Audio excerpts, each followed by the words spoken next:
come get some dinner.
Tina, you fat lard, come get some dinner.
Tina, you fat lard, come get some dinner.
Tina, you fat lard, come get some dinner.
Tina, you fat lard, come get some dinner.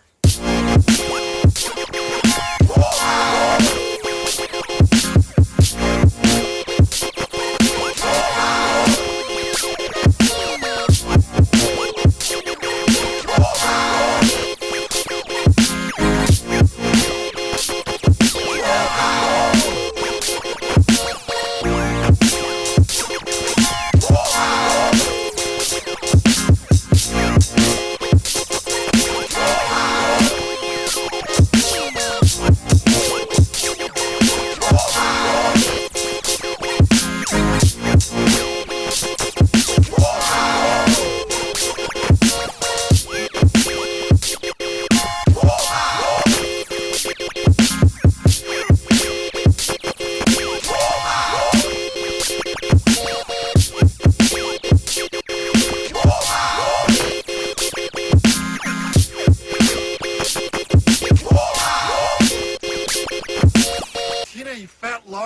get some dinner.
Tina, you fat lard, come get some dinner.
Tina, you fat lard, come get some dinner.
Tina, you fat lard, come get some dinner.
Tina, you fat lard, come get some dinner.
dinner.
Tina, you fat lard, come get some dinner.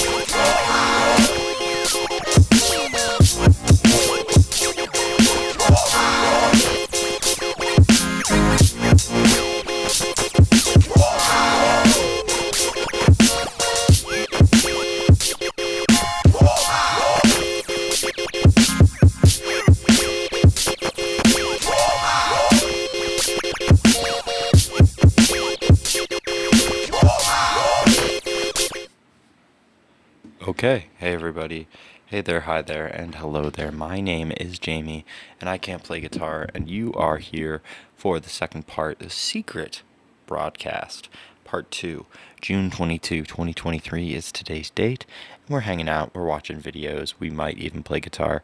Right now, I'm going to eat some cookies and cream ice cream, and we're going to watch Philip DeFranco, the newest, it's came out today, just like an hour or so ago. The Titanic sub imploded, 5 major pieces of OceanGate debris sub found, and there's like a picture of Mr. Beast as well. And then we have Peter McKinnon, current state of the channel. I used to be a huge daily watcher, binging Peter McKinnon stuff, but I haven't checked him out in a while. I'm not for any specific reason, honestly. What's up, Peter? I'm here in Buffalo. You ever want to collab? We're close, bro. I was born in Toronto, by the way. Markham. And then, what else? What UPS doesn't want you to know. That's another good one we can watch. Bobby Lee exposes thermostat beef. It's pretty good. And then XQC is in huge trouble. Pyro Live. So there's our smorgasbord for the day. Bunch of videos. We're going to get started with Philip DeFranco. Thanks for joining us today.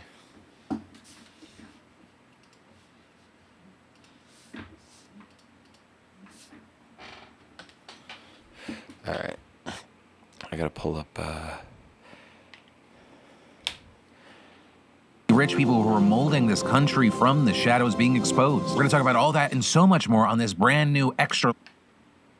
Today, we're talking about the breaking news of what actually happened to those 5 people who were on board the Titanic submersible that disappeared. We've got Spoiler restaurants hiring alert. fake priests to hear They're not employees' alive. workplace confessions. We've got massive creators dealing with massive growing problems. And networks of insanely rich people who are molding this country from the shadows being exposed. We're going to talk about all that and so much more on this brand new extra-large Philip DeFranco show. You daily dive into the news, so buckle up, hit that like button, and let's just jump into it. Starting with, the main thing that I've learned from this Titanic submersible disaster is that when I die, I need to die in a historically common and cost-conscious way. Otherwise, motherfuckers on the internet will meme me to death. People have believed that there is a decent chance that there were 5 people at the bottom of the ocean slowly waiting to suffocate to death. And over those 72 to 96 hours, every possible joke that could be made has been made. People threw too soon out the window and said, what about during? But also, that's not where it ended, because a number of the places that were covering this news story stopped treating it like news and instead kind of turned it into this television drama. Like News Nation, for example, gave viewers a live countdown to when they thought there was going to be zero oxygen. We also had UK's Channel 5 taking some heat for their decision to make a documentary titled Titanic Sub Lost at Sea, and they're rushing it out tonight. Though given the intense fascination around this story, it's possible that, a lot of people say, hey, that's not okay, and then they do crazy numbers. Also, I'll say it's weird that people are trying to politicize this disaster. You have some reporting like, oh, the CEO of the company, he donated to Republicans. Then on the other side, you have people saying and putting out content saying this all happened because they went woke. But with all that said, regarding the Titanic submersible itself and the 5 people on board, we did actually get some breaking news that gave some closure. Because in the I would love to know how the sub is awoke. How they spun that. Up to the news today, it was believed that the oxygen was projected to run out, with rescue teams ramping up their search over the past 24 hours, even putting a remotely operated vehicle on the ocean floor. And we learned that this afternoon they found the wreckage of the sub, with fragments of the craft scattered around a good distance from the Titanic, and OceanGate saying the passengers, quote, have sadly been lost, as well as the Coast Guard explaining. In consultation with experts from within the Unified Command, the debris is consistent with the catastrophic loss They're dead. of the pressure chamber. Yep. On behalf of the United States Coast Guard and the entire Unified Command, I offer my deepest condolences to the families. And so now it appears that this part of the situation is over, but of course, like we talked about yesterday, people are wrestling with a few unresolved questions. With one of the big ones that's emerged being whatever went wrong, was it preventable? Right? Not just in, you just don't go down to the seafloor to see the Titanic, rather operator error, or it was... It's not a question. It was definitely preventable. Holy shit. I'm going to show this to my 18-month-old son, and he was like, couldn't they have done something? There's something wrong with the vehicle itself. And with that, will there be some kind of legal recourse for the victims and his family? Because again, remember, one of the people inside the sub was OceanGate CEO Stockton Rush himself. He called it OceanGate. Like, he was like, don't worry, there won't be any issues. We're going to name it something super safe. So when there is an issue, they don't even have to rename it. And we talked about yesterday his alleged dismissal of safety concerns being a big part of a lawsuit filed by a former employee back in 2018. And while obviously he's not here to be held accountable, it's possible that his company will be. We've also seen other questions pop up, like why weren't they able to find the sub in time? Though to answer that, like you have to understand just how impossible a mission like this is. Right? They were searching an area twice the size of Connecticut and 2.5 miles deep. Not to mention that the wreck is several hundred miles off the coast, is extremely cold and dark, and the pressure down there is about 6,000 pounds per square inch. Right? Just for reference, the deepest known rescue mission happened back in 1973, and the submersible in that case got towed out of an abyss just 1,600 feet deep. And hell, when the Navy salvaged the wreckage of an F-35 fighter jet from the same depth as the Titanic last year, it took them 37 days to pull it off. But with all that said, I gotta pass the question off to you. What are your thoughts regarding this whole situation? And let me know in those comments down below. And then, huge online creators right now are burning out, and more people are talking about it. With the most recent example of this being the massively successful streamer Tfue putting out a video called Goodbye. And that's saying that he's leaving, streaming, saying he'll come back someday, but it seems like it's gonna be a very long, serious break. And in this, describing how he spent so much time making content that he hasn't had time for his hobbies or his personal life outside of gaming. I've been doing this since I was like 8 years old, content creating. I just feel like... How old are you, dog? I need to go like, fuck. I just need to go live my life. I feel like early in my gaming career, I used like gaming to I use gaming to kind of like escape like from reality. Bro, what? And I feel like now like I use like reality to escape from like fucking work, you know? Dude. I mean, that's tough, but you made so much money that you're good, dude. Just take some time off and get a real job. Whatever. I just feel fucking like kind of trapped sometimes, you know? And I say he's the latest because on this show, how many people have we talked about? That burnout's real, and I think the fact that high-profile creators have spoken out about it, it's huge. I mean, you have the likes of YouTube OG, PewDiePie speaking about it last week, saying it took his move to Japan to better balance his life. For my entire 20s, I did nothing but YouTube. That was my life, and that's okay. But I also think it was a little toxic, probably. You know, if I wasn't making videos, I sure as hell was thinking about making videos. I uploaded videos during our honeymoon. And it feels really good to finally be free from it, you know? And I can discover other things in life. There are other things in life. But also, the burnout, it's not a one-size-fits-all sort of thing. And the other end of things, people like Mr. V is talking about how prioritizing mental health is very important, but also saying for him, the best thing for him to do is to work a lot. Weirdly enough, the best thing for my mental health was giving into my nature to work. And the I most agree. depressed I get is when I try to restrict it and like I don't work weekends or I don't work this day. What's best for me is just to work when I feel like working and then just not work when I don't. But Jimmy also going on to say that some nights when he doesn't feel like sleeping, he just wants to go through it all. So sometimes he'll go for 7 or 8 days in full grind mode, be totally happy. Which I mean, I hear and I immediately think, well, that doesn't sound like something that's sustainable, but it seems obviously to work for him. Though maybe the differences that we're seeing there could be connected to the kinds of 7 content or being 8 produced. days. Because for a lot of creators that experience burnout, they're has a typically big making team. a lot of the same content over and over again in the same field. Whereas a lot of the Mr. Beast content is all over the place, A massive challenges, team, things that dude. are experiences. But who knows? Really the only person I could ever speak for in Superhuman, this man. facet is myself. You know, I've done this for 15 or is it 17 years at this point? I've gonna play honestly bass. lost track of time. And obviously my content in the show, it's had different forms over the years, but all I can say to younger creators is it does get easier. I've dealt with burnout. It still pops its head up now and then. Through experiencing it, you learn, oh, this is kind of this is where the warning light's going off. We got to do something, otherwise the pipes are going to burst. You may take a temporary hit when it comes to like paid subscribers or numbers of views, but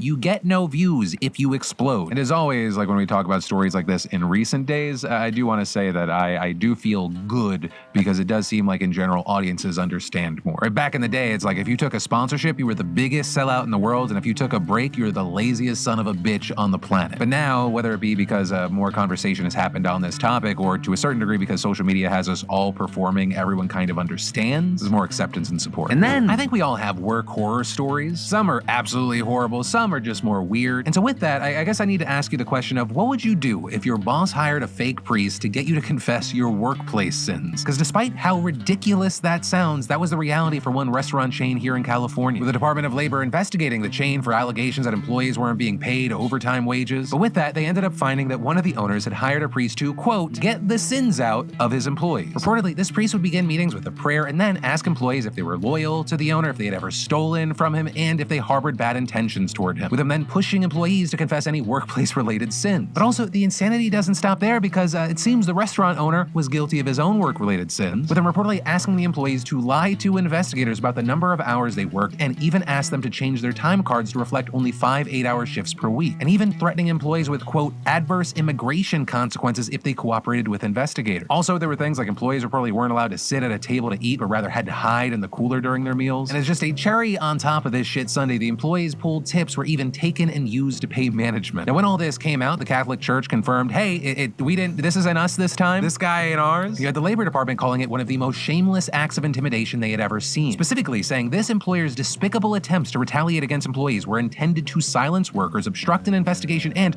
prevent the recovery of unpaid wages. So ultimately, the restaurant was ordered to pay $140,000 in back wages and $5,000 in civil penalties. And then, y'all, it's summer and there's so much to do out there, and everyone deserves to have some fun. Whether it's concerts, baseball, comedy, theater, there is always an event for everyone. And you don't want to miss it's out. a And even sponsor. nicer, Fuck how about sponsors. This channel is not sponsored. We do not want sponsors. Fuck all sponsors. site that lets Fuck you sponsors. the so question hard. that pops in your mind when you Fuck see this woman, sponsors. Natalie Curtis, a 35-year-old mother, having to drag herself down the aisle of a plane. Right, and that's just one example of the center of an argument being made right now by accessibility advocates in DC, because countless wheelchair users have faced terrible experiences at the hands of airlines. Things ranging from damages to their wheelchairs, degrading experiences, and even canceled travel plans. And in fact, according to the Department of Transportation, more than 11,000 wheelchairs and scooters were mishandled last year. And it's important we remember that when wheelchairs are damaged or lost, the people who depend on them lose their independence. And as one advocate who uses a wheelchair herself put it, it's just a lack of empathy sometimes when mistakes are made and just a lack of recognition for the weight of the situation. It's not just a wheelchair. It's literally our legs and how people like me function in the world safely. And oftentimes the people that have these issues, they find themselves in degrading situations due to the lack of accessibility. Or like that 35-year-old mom, Natalie Curtis, that I mentioned. She crawled down the aisle to get off the plane for her birthday trip to Thailand after staff told her she had to pay extra for a wheelchair. Or poor Jenny Berry, who had to drag herself across the plane just to go to the bathroom because the plane didn't have an aisle wheelchair on board. And advocates have centered that in their argument. Airlines should allow wheelchair users to travel in their own chairs. With Paul Melmeyer, the VP of Public Policy and Advocacy at the Muscular Dystrophy Association, arguing that it is a feasible solution, saying the size of the doors on airplanes are wide enough. The aisles, once arriving within the airplane, can be wide enough. There's space on there. There's fasteners that could be included. However, Melmeyer and others are skeptical whether airlines are actually willing to sacrifice potential profits to make the necessary accommodations, especially if that means even having to take out a single seat. But also with this, advocates have flooded out to DC see as Congress is set to reauthorize the FAA's funding and programs for the year. And it also seeming like Congress may be listening, with them introducing the Bipartisan Mobile Act last month, which among other things will require the DOT to publicly report on damages to wheelchairs and mobility aids, as well as mandating research about how a wheelchair user could be able to safely travel in their own chair. And there's actually also some progress in that department, with a Delta subsidiary recently introducing a patented wheelchair-friendly prototype seat, something that would allow the wheelchair user access to the headrest, tray tables, and cocktail tables, and can be converted into a regular seat if no wheelchair user is on board. However, we're talking about a situation with real-world impacts, and it's still more than a year away from seeing implementation in cabins. So while we wait for that, we'll keep our eyes on if there are more developments in Congress. And then, you nasty little bitch, are words you might expect to find in Regina George's burn book, or maybe words said between two consenting adults because, they're into that sort of thing. But instead today, the reason we're talking about those words is because they were said on the House floor. Right, so if you're not aware, shit's been popping off in the House of Representatives. Yesterday, the GOP made the very... No, I was not aware. Please tell me, Phil. major move of voting to censure Democrat Adam Schiff for his actions in the investigation into Trump's alleged ties with Russia while he was the chair of the House Intelligence Committee. Normally, a censure is just a very strong and formal denunciation that doesn't really carry any tangible consequences, but this specific resolution also directed the Ethics Committee to open an investigation into Schiff's behavior, specifically claiming that Schiff spread false accusations that the Trump campaign colluded with Russia, abused his privileged access to classified information, and behaved dishonestly and dishonorably on many other occasions. Also, beyond that, the censure itself is very significant because this is very rare. In the entire history of the House, the chamber has only voted to censure its members 24 times, and only 2 of those are from the past 40 years. And of course, this measure passed as you might imagine it would, a narrow margin of 213 to 209, with all Democrats voting against it. Very notably here, this only passed after another resolution to censorship failed last week, and that's because 20 Republicans then killed it because of provision that would have also fined Schiff $16 million. But 16 million, no 16 million, this move still pissed off Democrats, many of whom spoke on the floor in defense of Schiff. Also, Schiff himself denied the allegations as false and defamatory, saying Republicans were only doing this as petty political payback to censor Trump's critics. Also, when House Speaker Kevin McCarthy read the censure resolution out loud, the chamber broke out in total chaos. With 6 answering present, the resolution adopted. Without objection, the motion to consider is laid on the table. House will be in order. Multiple Dems also calling out McCarthy and Republicans for being hypocritical, referencing Republican George Santos, who is currently under both criminal and ethics investigations. The Republicans yelled back at the Democrats and egged them on, with one screaming, "You are all jackasses." So that nasty little bitch comment, that was not Republican to Democrat or Democrat to Republican, that was some infighting. And reportedly, it involved attempts by far-right Republicans to bring impeachment articles against Biden to the floor for his handling of the U.S.-Mexico border. And this after Representative Lauren Boebert used a procedural tactic to try and force an immediate vote on a resolution impeaching Biden. That prompting McCarthy to hold a closed-door meeting where he reportedly urged his members not to back Boebert's bill, and in fact, many Republicans in both the House and Senate speaking out against the move. But then also the members who do support impeachment were fighting amongst themselves, with Marjorie Taylor Greene throwing an absolute tantrum on the floor because she wanted to be the one to impeach Biden. And to be clear, I am not joking. Greene literally accused Boebert of copying her articles of impeachment and then steamrolling her to get the copycat version to the floor first. And the fight between the two boiling over yesterday into an angry public exchange, with the two clearly seen arguing on the floor. And according to the Daily Beast, during that fight, Greene called Boebert a little bitch to her face. Which, if you don't want to believe that happened, you could try to dismiss it, except for that in an interview with Semaphore, not only did Greene seemingly confirm that she had indeed called Boebert a little bitch during the exchange, she said it again, telling the outlet she has genuinely been a nasty little bitch to me. And honestly, this is just a beautiful thing to watch, just like the two worst people hating each other. Right, democracy and decency seem to be falling, but at least this is fun to watch. Also, on the note of maybe two of the worst people fighting, we should talk about Elon Musk and Mark Zuckerberg, because maybe you've seen the headlines, the two are talking about having a cage match. It's been the case, but ooh, baby, we're living in idiocracy. Yes. Or this starting because Musk responded. Yes, put him in a cage. Put him in a cage, make him fight. I think what we should do is have Cyborg Zuckerberg and Weird Chest Musk go into the same octagon from Spider-Man 1 with Tobey Maguire, and then have Tobey Maguire beat the shit out of both of them. That'd be great.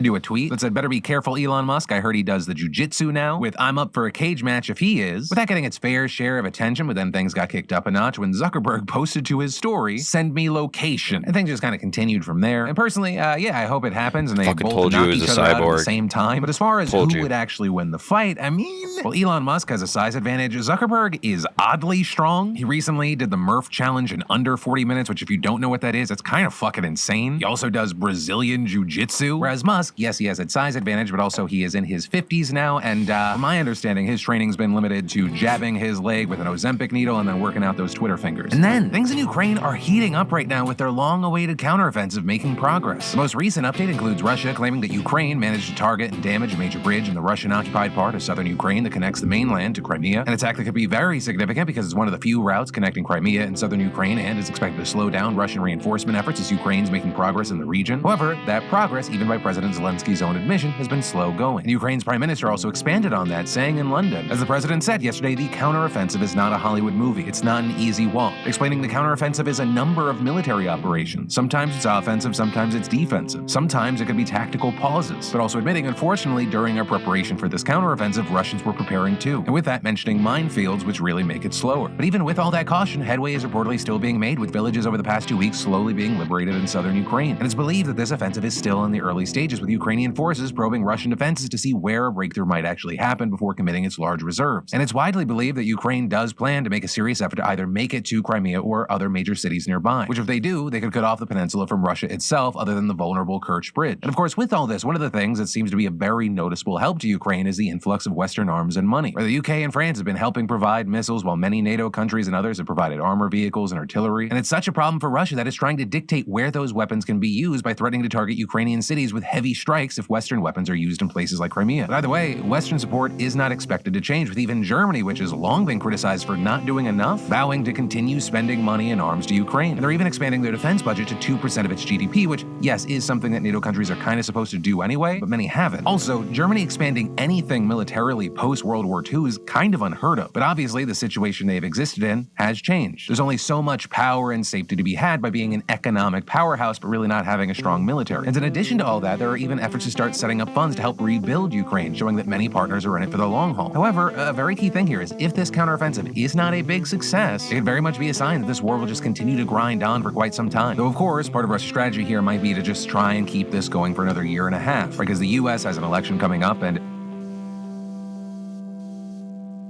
Please, I do not, hopefully this war does not go on for that much longer. I don't know how it could, and honestly, that's, all the prospects are terrible. someone else gets into that White House, things may change as far as the U.S. commitment. And then there are so many reasons to have more than one language under your belt. Traveling abroad, connecting with family, party trick. Just think about it. I mean, speaking another language looks great on a resume. This is sponsor. Fuck sponsors. We're not sponsored, so fuck all sponsors.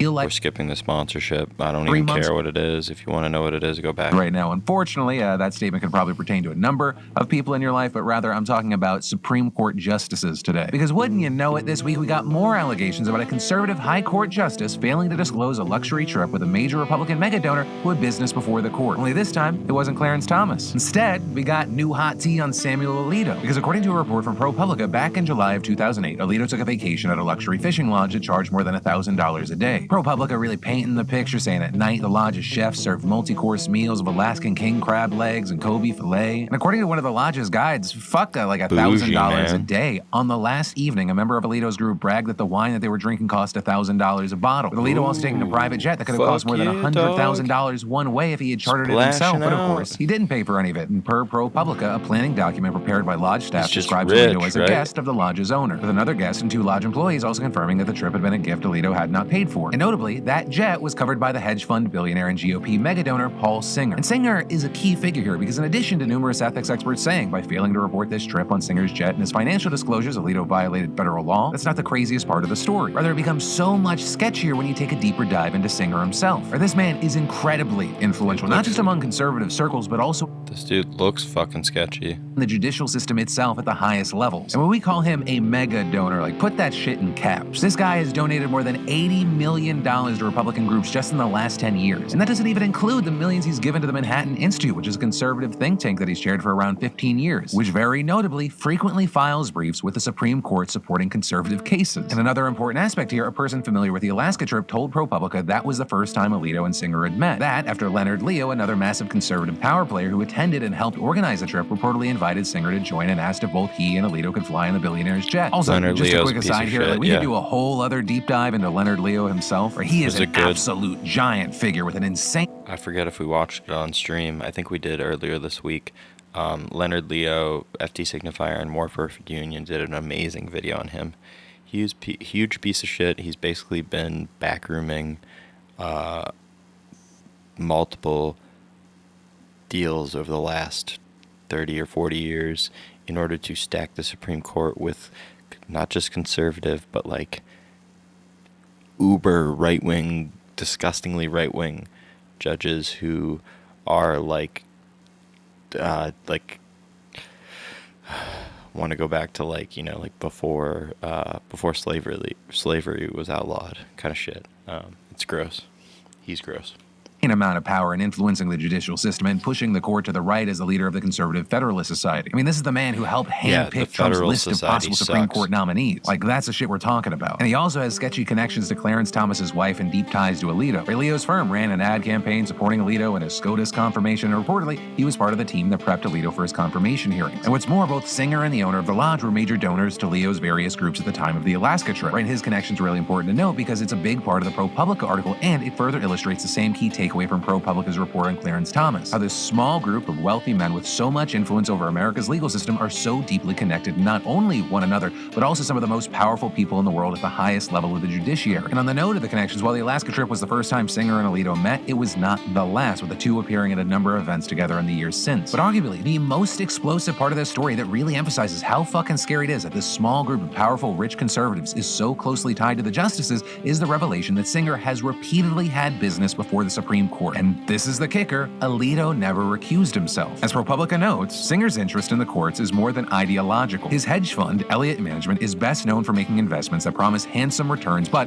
could require bruising legal battles. And his most famous case, which involved his purchase of debt from Argentina in the early 2000s, eventually made it to the Supreme Court. A case where if Singer won, he stood to make an absolute fortune. Where we're talking about a payout that ended up being $2.4 billion. And get this, Singer had tried to get the case before the Supreme Court back in 2007 before the Alaska trip, but the court declined to hear it. And then, in the 6 years after the trip, the parties involved in the case asked the High Court to step in 8 times. So key thing, ProPublica noting that in most instances it was Singer's adversaries filing an appeal because a lower court had ruled in Singer's favor. And then finally, in 2014, the court agreed to take the case up. And also of big significance here, one of Leo's groups filed a brief supporting the case before the High Court, which was apparently the first and only time they ever made such a move. And ultimately, we saw the High Court ruling in Singer's favor, with Alito, of course, in the majority. And experts saying that Alito absolutely should have recused himself there. But this is also not where the story ends, because as far as how Alito responded, he declined ProPublica's request for comment when the outlet sent him a detailed list of questions. But then, he actually did respond to the allegations in a completely bizarre Wall Street Journal op-ed, with it titled "ProPublica Misleads Its Readers," and I really cannot understate how fucking weird this is for a number of reasons. Right, first of all, as places like Slate have explained, it is rare and may in fact be unprecedented for a sitting court justice to attack a media outlet in print, or to engage in any kind of published advocacy at all. But beyond that, maybe the weirdest part of all this is the op-ed was published several hours before the ProPublica report even came out. And the Wall Street Journal editors noted that it was literally a response to the questions that ProPublica had sent. All of that then trending big on Twitter, getting a ton of backlash from people who slam both Alito and the Wall Street Journal for effectively leaking major parts of an unpublished ProPublica article. Right, and in that op-ed, the justice argued that he didn't need to recuse himself from the business Singer had before the court because his relationship with Singer didn't meet recusal standards, claiming he's only met Singer on no more than a handful of occasions that mostly consisted of what he referred to as brief and casual comments at events attended by large groups. Alito also going on to claim that he wasn't even aware Singer was involved in the 2014 case that he ruled on, saying that his name wasn't on the filing. Though to that point, ProPublica specifically noted that the case was litigated for more than 13 years, during which Singer drew extensive media attention for his personal involvement. But maybe he's not a TV or a newspaper guy. Alito also argued that he didn't violate disclosure laws by not reporting the trip because the disclosure instructions he was subject to at the time didn't require him to report hospitality offered facility owned by an individual, and an airplane is a facility. Though there, you had lots of people saying, to use their language, that's a stupid fucking argument, because when have you ever heard an airplane described as a facility? But ultimately, you had the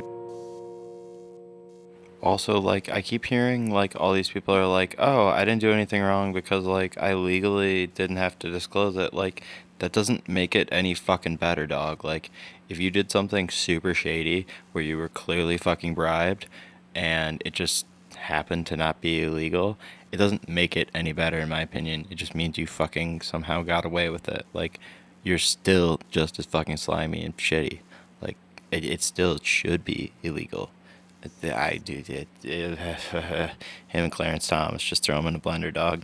just concluding by disputing some of ProPublica's reporting about the trip, implying that it wasn't as fancy as the report made it sound, instead describing the lodge as a comfortable but rustic facility. I mean, yeah, it was a facility that didn't even fly. And while he disputed that the group bought $1,000 bottles of wine, he didn't dispute that it was $1,000 a night for 3 nights. And in regards to Singer's jet, Alito said he accepted the seat because it would have otherwise been vacant, and he believed